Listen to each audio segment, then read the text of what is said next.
Emmanuel Macron, quant à lui, s'envolera demain pour la Russie. Le président s'entretiendra à Moscou avec Vladimir Poutine sur la crise ukrainienne. C'est son premier déplacement au Kremlin. Il se rendra ensuite mardi à Kiev. Une tentative d'apaisement au moment où les États-Unis déploient 3000 hommes supplémentaires en Pologne pour rassurer les alliés qui craignent une invasion de l'Ukraine par la Russie. Une rencontre très attendue, Jacques Serret.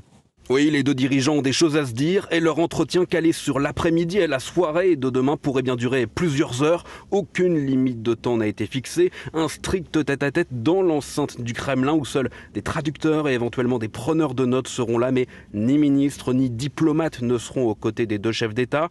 Alors l'objectif d'Emmanuel Macron est clair. Il en a fait part d'ailleurs à nos confrères du journal du dimanche. Notre rôle est préventif, explique-t-il. Il faut faire baisser la tension par le dialogue et éviter un conflit armé. Le président français veut, je cite, tenter de bâtir des réponses à l'urgence et avancer vers un nouvel ordre dont l'Europe a selon lui profondément besoin et qui reposerait sur le principe de l'égalité souveraine des États.